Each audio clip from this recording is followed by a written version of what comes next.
There have been many scam games lately, asset flips, studios popping up, collecting money and vanishing, money laundering scams involving game studios that don't have any intention of making a video game, and I want to talk about one of them today. Now, just a quick disclaimer, the game on the screen is not what I am talking about, so that is just background footage for you to look at while you listen. A few disclaimers before we start to protect myself. Alright, so disclaimer number 1, I am not telling you the name of the company or the name of the game or anything related to the game that could easily identify it. Disclaimer number 2, just to keep myself safe, everything in this video I will state is completely made up and is not a real story, and any coincidences to a real company or a real game that sounds similar to this is purely coincidental. And number 3, if you try to sue me anyway, I'm completely broke in real life. I own nothing, and I don't have credit, and I'm never going to earn enough money to buy a house or a car. So don't think that you're one-upping me by preventing me from getting these things by suing me. You'll just earn no money at all, and I'll show up without a lawyer representing myself, just to troll you. With that said, let's get started with the story now. How did I discover this game? I was randomly browsing Twitter, and I saw an advertisement for a game that looked really cool, but there's an interesting thing. Now, a lot of people don't realize this, but a lot of games are guilty of showing pre-rendered cutscenes as gameplay footage, and this game is no exception. Now, let me tell you a little bit about the game being advertised to me. This game was advertised as an MMORPG. It was advertised as free-to-play. And no, it's not the game on the screen. I'm telling you right now, it's not. This game had very modern graphics, better than any other modern game's graphics being shown, and it was being shown as if it was actual gameplay footage. Now, a long time ago, a lot of people fell for something like this, and the game was called The Day Before. It was supposed to be a zombie survival, semi-MMO game of sorts, but it turned out it was just asset flip slop, and the pre-rendered cutscenes were just tracing over, like, Call of Duty cutscenes. Well, this game had the exact same stuff going on for it, but I always like to give developers the benefit of the doubt and hope that they are true, and actually do my homework and research to see if it's true. Now, let me tell you about it. So, I looked at the advertisement, I'm like, oh, I gotta get in on this immediately, because it was day 1 of them dropping ads on the internet, and so I went to their Steam, I went to their Discord, their YouTube, their Facebook, I went to every social media that I could connect with them, and I was one of the first guys in there, right? They had no community set up yet. There was like 5 or 6 developers, and I managed to kind of snoop out 4 of them, and I'll talk about that later in the video. But right now, I'm just looking at a game that I would want to play and I would want to cover on my channel. And as a YouTuber, I am always reaching out to developers, or they're reaching out to me. And here's the thing, this game really wanted to pull from several audiences, which I am really high ranked in. Let me talk about it. Now, this game has crafting mechanics, it has farming mechanics, PvP mechanics, it has all of the stuff you would want in an MMORPG. At least that's what they were advertising. And so, they would want to pull from the full loot PvP audience, aka Albion Online. So I go in there and I'm like, hey, I'm Albion Online's #1 YouTuber, right? But also, they were competing with another game in the past called New World. They really wanted to grab the New World audience because it had a lot of features that New World had. And I was like, oh, hey, in the first 2 months of New World, when it was at its peak, I was the #4 largest YouTuber. These guys also wanted to pull in everyone that they could from a previous game called Skull and Bones. And for the first 2 weeks of Skull and Bones, I was the #1 content creator for that game. And so I'm, sitting here, I'm showing off. I'm like, hey, I have this YouTube channel. It's got 155,000 subscribers. I get 500,000 to 1 million views a month. I can get 2 to 3 million views a month if I have a really good AAA game that I'm covering. I showed them proof. I showed them, here's my numbers when New World came out. Here's my numbers on Albion. Here's my numbers during Skull and Bones' first 2 weeks, which I did fall off of because I stopped covering it because I just didn't like the game. And, they were like, oh, wow, yeah, right? And, of course, I did this also on Steam. I did this on Discords. I did this, on every social media I could, so the devs would have to see it, right? And they're kind of like, yeah, okay, cool, right, there's so whatever. And so I just chill in the Discord and, on the Steam and blah, blah, blah.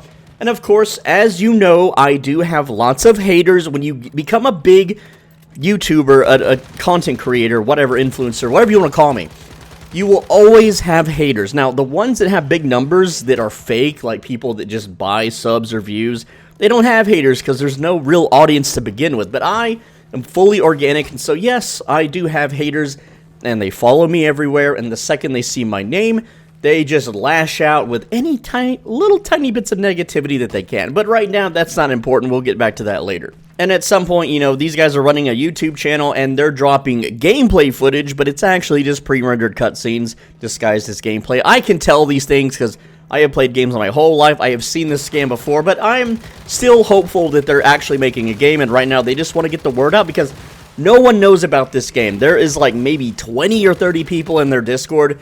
There is maybe something along the lines of 10,000 people wishlisting their game or something. It's very low numbers, right? But, they eventually do drop more money into advertising, so word does get around a little bit. But at some point, they release a content creator program form to fill out, and as soon as they announced it, like the very second they announced it, I immediately clicked on that, filled out everything. I knew that I was the first guy to fill it out because I am that fast at filling out forms, and I was locked in, ready to go, right? Now, of course, in the Discord, there are lots of other little baby creators. Now, I want to talk about this real quick. It's very important. A lot of people, I have to digress here just a tiny bit, just to go a little bit off topic, but there are certain content creators in the gaming space who aren't actually gamers. They're paid content shills. They take a bag from developers, they play the game for 2 to 3 hours, and then they go back to whatever it is they're doing. Now, you're going to see this in every single game, like that Assassin's Creed Shadows game. You saw a lot of big people playing the game just because they were paid $70,000 to play it, right? And so, in this Discord right now, there is no big shills. Right now, I'm looking through all of the Discord profiles, and there is, like, if I took every single creator that was in the Discord, every single one, and added up all of their subs, their numbers, their follows, their watch time hours, it would add up to 10% of me. So I am 10 times bigger than every single person in the Discord combined. And so I'm feeling hopeful, I'm feeling good, I'm like, yeah, they're totally gonna let me, beta test their game, play it for free, whatever, and it's a free play game anyway. At least allegedly. I'll get back to that later. And, everything's good. So 2 to 3 days later, I check out the Discord. I noticed some people start having a yellow name in the server. Yellow name being content creator. And I noticed that I don't have the yellow name. And I'm like, huh, that's weird. That's a little fishy. And, I look through everyone that has a yellow name, and it's interesting. There's the usual suspects is what I will call them. These are certain channels. They're not that big. They're not like Asmongold big. Definitely not. They're not even close. They're like a tiny fraction. They get maybe like 10 to 50,000 monthly views or something like that. They are little baby channels, and what they do is they coast from game to game to game. They take a small bag, they shill the game to their audience, and then they move on. Now, there's another type of content creator that I also need to talk about, and if you've played Albion, if you've played any modern game, you know what they are, and they are employees of a company that are masquerading as a streamer. So, when I played Skull and Bones, Ubisoft had a guy, and this guy, he had no following at all on Twitch. He had like 20 followers or something.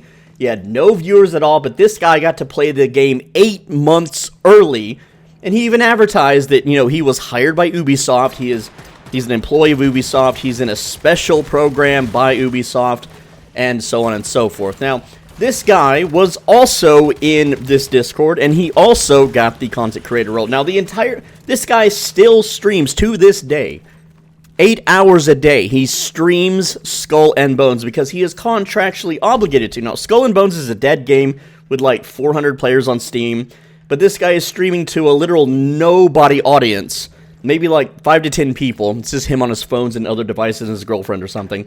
And he is streaming this game 8 hours a freaking day, Skull and Bones, right? And he's in here, and he of course he gets the content creator role, right? But yeah, I noticed that everyone, there's an actual not content creator, I'm sorry, but an actual what I would call a shill or a corporate plant, they all got it. Of course, they all got access to the content creator program. Now, there's no game for them to play. They just got to roll in a Discord, of course. But it basically allows, or it secures them the right to play the alpha and beta if it ever comes out, if it ever technically existed, which I don't think it does, and I don't think it ever will. And I'll talk about that in just a bit, too. But it's a little fishy, so I start to talk about it a little bit. I'm like, that's interesting. You know, here's everyone's numbers, and I toggled every single person. It was like hundreds of them, right? And I'm like, here's my numbers. 10% of my entire power level. That's funny. That is funny, right? Now, I understand why some game companies do this, right? Let me explain the synopsis, right? Imagine you are a property owner and you are renting a house to someone, and that person pays $5,000 a month in rent. Okay, that's insane, but just imagine, and that person moves out. Now you're not making any rent. Well, what if instead of renting to one guy for $5,000 a month, you could rent to 100 people for $100 a month, right? Or something like that. Well, if a few people move out that are only making you $100 a month, it's not a big loss, whereas if you lose your big fish, it's gone and you're in trouble. And so there are game developers, indie and big ones, that opt for this strategy instead. They don't, give content or give early access to the bigger creators, but they give it to a whole lot of small creators, hoping that either one of them blows up or that they have enough little small connections that the connections will spread the word of their game, and that's totally normal. Now, I have a very good knack for smelling just fake games, bad games, scam games, and calling people out on their BS immediately. I am what people would refer to as a brand risk, because when I do my thing on YouTube and I make my content, I do not care if I offend some random company trying to shill a product. I do not care if if a game dev, decides to try to pay me to play a game, which they've tried in the past. A lot of them have tried. I've never taken the bag. Never. I literally turned down $10,000 a month from Once Human. Once Human is a game that I still cover on this channel, and I have videos coming out about the game, and it's a game that I enjoy. Now, the reason why I did not take the $10,000 a month, which is a life-changing amount of money for me, is because the one rule in the contract they had was that I have to be a nice guy. I have to be nice, all smiles and no negativity, which instead of being like, hey, Swole Benji here, let me tell you why this game sucks or this build is stupid, and I would have to be like, hey guys, I'm Swole Benji, I love you so much, oh man, I can't wait to show you this wonderful game, oh, I'm so happy, and sunshine and smiles, and I can't do that. I can't be a fake guy.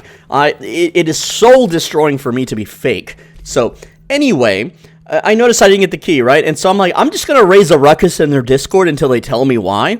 And they just made up a random excuse that a few of my haters were essentially hating on me, and that's why they didn't give me a key. And I'm like, oh, okay, that's fine, whatever. And then they banned me from the Discord, of course. They also banned and blocked me from every single one of their social medias. And I'm like, okay, now it's time to pop out the investigation mode and find out what is the real deal, because any legitimate company ever, any game dev ever, because here's the thing, I was completely nice, I didn't break any rules, and I wasn't rude to anyone, and I didn't impose on anybody.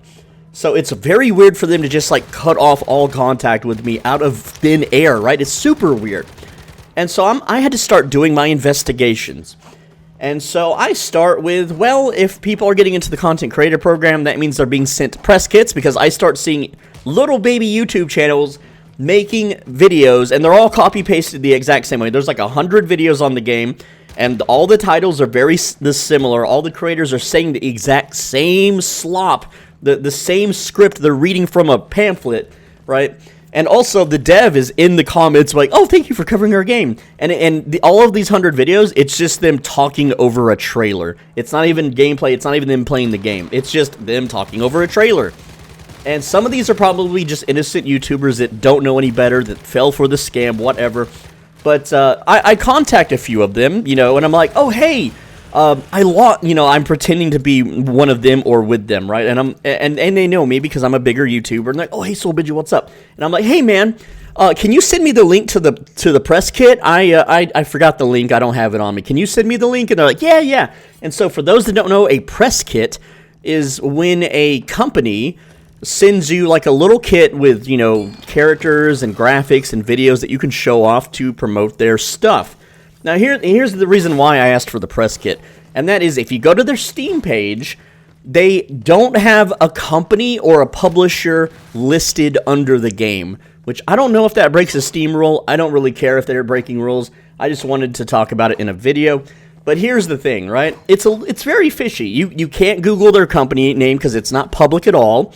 You can't Google a publisher because that's not public at all or anything. And I eventually did start finding out some more personal info on the developers, and I'll talk about that in just a bit, but I want to talk about the company first.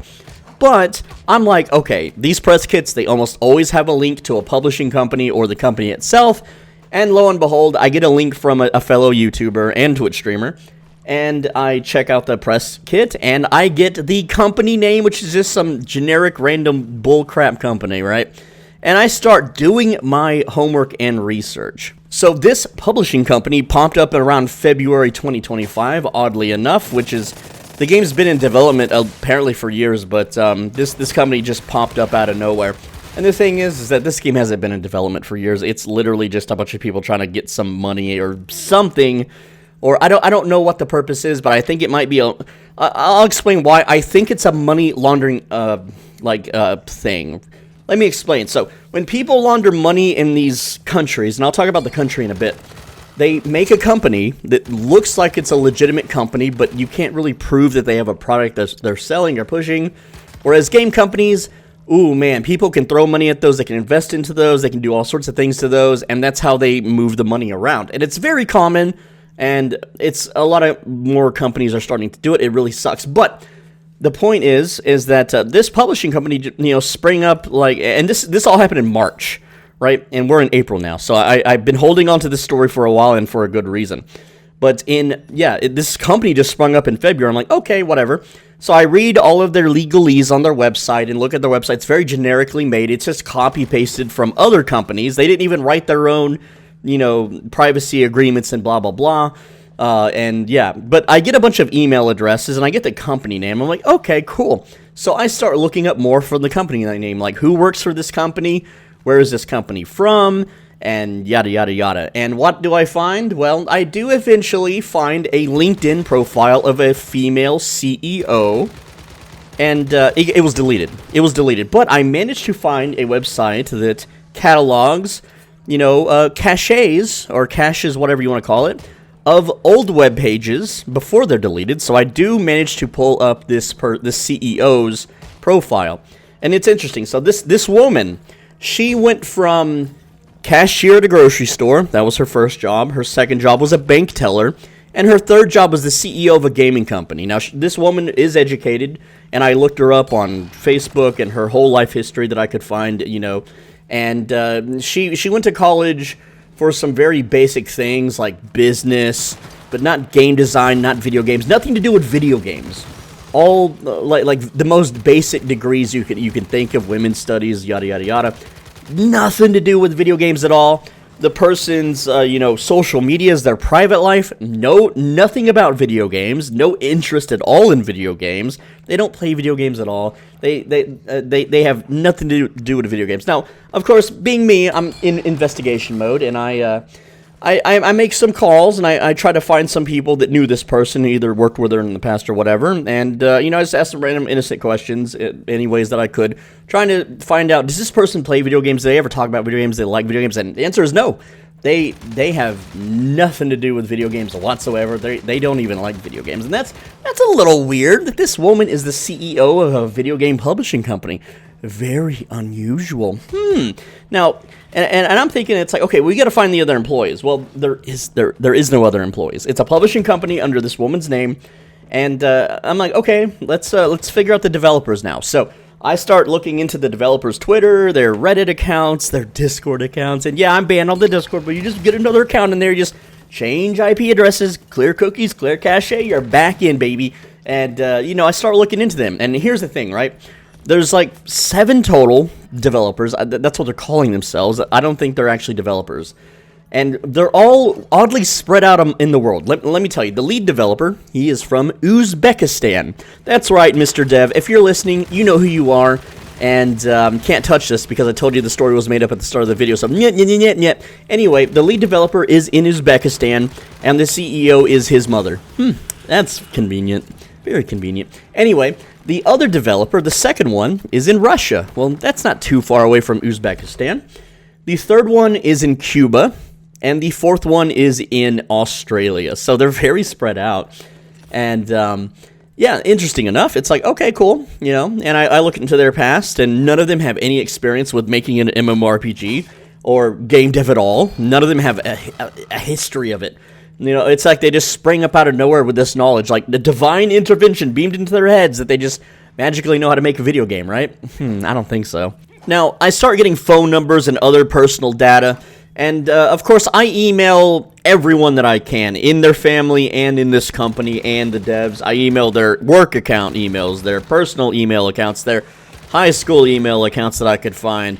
Phone calls were made with, not my phone, but a phone at a grocery store that I used to work at, Anyway, the point is that I did my due diligence, and I even made Facebook accounts and contacted these people, and nothing. Zero, zilch, not a damn word. Also, I went to every social media, you know, raising hell about the thing, and it's just complete radio silence, which is like, that's interesting, that's very funny.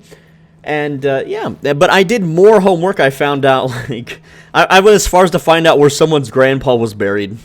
I don't know why. I was just bored just to see if I could do it. Just to see if I could do it. Not that I'm going to use that info for any reason, but, you know, just to see how much info I could really dig up on these people. And, yeah, some of them had criminal records that I could find, but nothing too crazy. Just, like, assault and, scamming and stealing, like petty, you know, stealing, whatever. I think larceny, what's the word for that? But the point is nothing too crazy. They're not murderers or anything, or like mobsters. But I want to know a physical building. Where is this publishing company located? And I eventually get an address, because when you make a company in Uzbekistan, it needs a mailing address. It needs, you know, it needs all this info. And I'm like, okay, I finally dig deep enough to find this stuff. And I'm like, we got to Google Maps it. We got to look it up. What does the building look like? Can I fly out there and knock on their front door? I'm curious, right? And yeah, I'm a little mad that they banned me. Yeah, I'm a little mad. But, you know, it's not a real game, so at the end of the day, I'm not really mad. They just kind of saved me time. But I find an address, and lo and behold, it's just an empty grass field. There's no buildings. There's nothing there. It's an empty field. And I'm like, well, maybe Google Maps didn't update, and they just built a new building, and Google Map car hasn't been out to, you know, survey the land. And so I call some local businesses nearby, and I ask, hey, you know, down the road at this address, is there buildings there now? And they're like, no, it's just an empty field. And I'm like, okay, that's cool, good, fine, fun.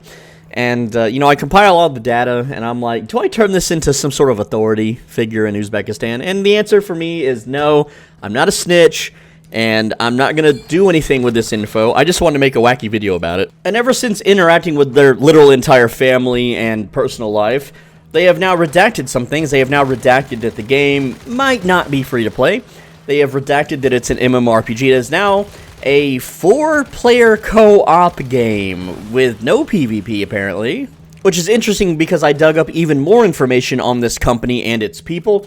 And the thing is that their budget for this game, they only have $93,000. I'm sorry, but you're not making a video game with $93,000. You're not making an MMORPG. You're not making a co-op craft, massive multiplayer, you know, farm sim, PvP, full loot, you know, open world game with $93,000. And you may be thinking, well, there's games that have done that. Yeah, there's like little pixel shit games that have done it.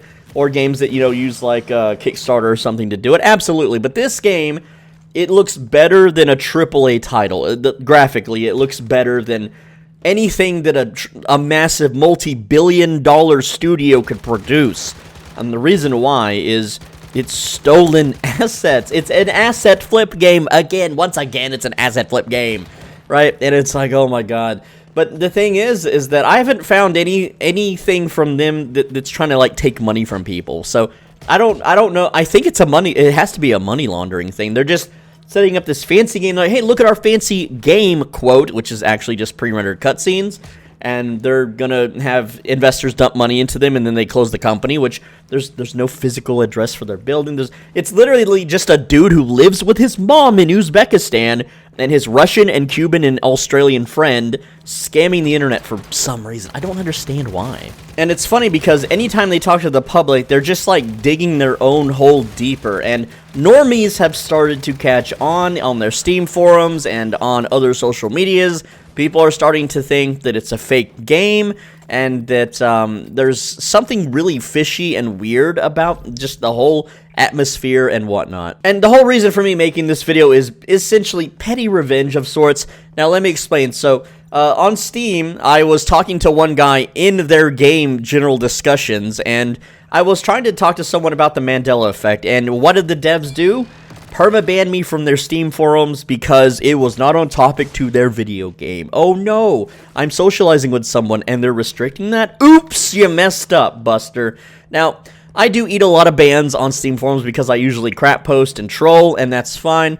But when someone dares to take away my freedom of speech, then I act accordingly. And I know why they did it. It's because I was calling their mom and trying to get info about their little company that they're trying to fake that they're making a little game. Now, what's funny is ever since that I've done this, they have went into full-blown radio silence mode. They have stopped replying and posting on Steam.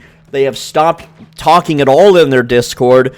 On Reddit, they have not posted in over a week now. They have completely vanished entirely from the public eye. And it's like, did I scare them? Are they afraid? Are they pulling the plug early? What's going on here? Something's going on here. All of their ads have been removed from Twitter. All of their ads have been removed from Google and YouTube. And, yeah, the only thing that I can see is that they're still replying to people uploading videos, which is their shills. And I even contacted a few of these channels, and I was like, hey, man, how much are you getting paid to post these videos about this game? And they're like, oh, I got $50, or I got paid $100. So they're, you know, and I'm like, have you actually gotten paid yet, though? And they're like, well, no. They said that they will pay me in a month. And I'm like, well, that's not usually how that works. You normally get paid immediately. But whatever. It is what it is. You know, you're doing free advertising for them. Sure, whatever, man. But it's definitely something that I'm interested in. Now, of course, there is always the absolute off chance that I'm just a complete schizoid, and this is a legitimate game, and it will come out, and you know, it's a game that I would actually want to play, and that's the double-sided edge of this coin. Is I always hate, like I always hate whenever someone does a scam or makes a fake thing that I would legitimately be interested in buying or playing or participating in. One time, when I was younger, there was a new arcade that was opening in my town. And this arcade was in a very shady part of town, and it was in a gate, like in a warehouse gated area, where you had to drive into. A guard would open this sliding door with barbed wires to get into. And, you know, they were like, yeah, we're an arcade. And I would stand outside of it, and they're like, yeah, we have Donkey Kong, and we have other arcade games. And I'm like, oh, yeah, like really old games from the 80s, huh? And they're like, yeah. And I'm like, well, can I come in and play and spend money? And they're like, no, it's members only. And I'm like, oh, okay, well, how do I become a member? It's like, well, you don't. And then I would stand outside in the public part where they can't police that I'm there or shoo me away. And all these very, I'll just say it, the meth heads and extremely shady, trashy people would pull up and be let in.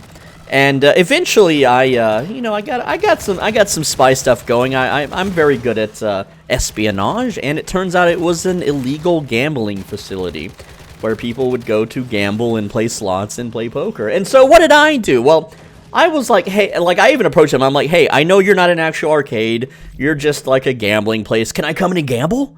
And they're like, no, yeah, it's an invite only members only. Well, how to become a member? I'll pay to become a member. And I flashed them a lot of money. I'm like, come on, just let me in. I hated being discluded. I hated being rejected, right?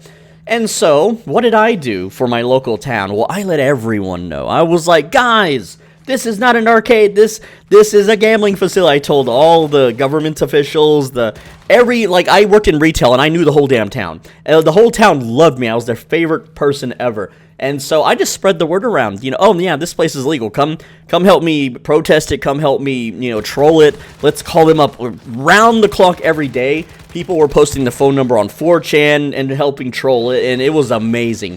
And a month later, they shut down. Oops, you messed with the wrong person, Buster. But yeah, I mean, this is the story of a game that was a flash in the pan for about 2 weeks' time. And I even sat back and did nothing for a week because I'm like, I don't care if they're money laundering. I don't care if they're like trying to scam people. Who cares? I just want to play a good, fun game and not get randomly banned for some reason. All I want to do is make videos for the game. Like, I can shill and viral and sell a game if I wanted to. Like, but the fact that they would ban me but keep all these and it's very apparent. The people they kept in, they're all in on it. And I'm not schizoing out here. They are literally on shill lists. All right, and it's a bunch of money being moved. It's a big thing. If I was ever a truly large and massive YouTuber like Asmongold sized, I would be exposing all of these freaking fake content creator quote unquotes that pretend to be dude bro gamers, but they're actually just corporate business figureheads for companies. And just to give you another example of a game that's recently doing this, it's not a fake game, it's an actual legitimate game, but it's a shitty game. It's a crappy game that has DEI and Sweet Baby Incorporated kind of stuff tied into it. And it's a game called South of Midnight. So if you go on Twitter, you're going to see thousands of little baby YouTube channels like 500 subscribers, 5,000 subscribers, and they're all going to have the same, very similar posting structure on Twitter. Like, I just played South of Midnight, and it's the best game ever. It's game of the year. It's a real good game. You should give it a try. And, like, they're all saying the exact same. Like, they all have their, like, post structured the same. It's literally copy-pasted and maybe changed up a tiny little bit. And then, like, you go to their channel, they get no views. Like, there was a guy that had 1 million subscribers that was shilling the game, and he only managed to get 11,000 views and 12 comments. And it's like, oops, no one wants to play your game. As of right now, South of Midnight on Steam has 400 people playing. 400. That is it. This is a AAA Microsoft title. And this is a game who has a weird art style where they're slowing down. Like when you fight a big boss enemy, there's frame drops intentionally on the boss monsters to give it an artsy feel or something. No, that's lazy. You literally just like didn't add frame animations and said, let's ship it. But I just want to be clear, the game that you're looking at on the screen is not the game I'm talking about. Whatever game I choose, I don't know yet. And it's South of Midnight is not the game that this video is about either. That's just a random example of shills being shills, okay? And the thing is, like, videos on my channel, they're like offbeat videos from other games. I do it because either the dev is cool or kind, or I just like the game. So these twerps from Uzbekistan, you know, Cuba, Russia, and Australia, these 4 twerps, there's 3 more. I couldn't find out where they're from. They're two. They got their OPSEC on, you know, lockdown, right? But essentially, all these guys had to do was be nice to me and ignore the few trolls on the Steam forums and in the Discord that were trying to punch up to me. And they could have had a free, massive super shill on their side and just give me a little Unreal project game where you, like, plant some crops and kill a few zombies or something. But they failed to do that, and now this is their punishment. Now, obviously, because I haven't told you the name of the game, you would have to do a lot of detective work to figure out who I'm talking about. And like I said at the start of the video, it's a completely made-up story anyway for legal reasons. And again, even if they try to pursue legal reasons, it's across like multiple different countries. And I don't have money anyway. Like, I just can't wait for the day someone like tries to seriously sue me because I said something in a video, and then they find out that they just get no money for it. Like, they just get nothing because I don't have any money or anything. And it's like, ha, you just wasted a whole bunch of money on legal fees and time. And I'm just going to be sitting there, like, farting into my microphone at the court. Like, that's going to be a legendary event. But anyway, that's the video, guys. I just wanted to rant. And yes, I know some of you are going to be like, man, you went way overboard investigating this company. Just move on, bro. Like, just move on. And I did move on, but they... Again, the trigger was they randomly banned me from their Steam discussion because I was talking to a guy about the Mandela effect. Like, come on, bro. Like, come on, man. Like, I wasn't even aggro at that point. But you set it off when you did that, man. But anyway, that's it, guys. I just want to share with you. And let me know if you like these types of videos. Of course, if you are a, someone in my Discord by passing the questionnaire and getting the chat rank, I would be absolutely beloved to give you more info on this story, but that's pretty much all I've got. This video will probably get a few thousand views because no one's actually gonna care. I'm not like a community YouTuber. I'm just a guide channel. You know, I just make a guide for a game, how to make money, how to level up, and then those get lots of views. But when I actually share things I'm passionate about, no one gives a damn. So it is what it is. Thanks YouTube for not letting me starve to death, I guess. I still can't pay the bills though. So click the video on the right side of your screen, and if you do, then you're going to find a cool new game to play for a couple years.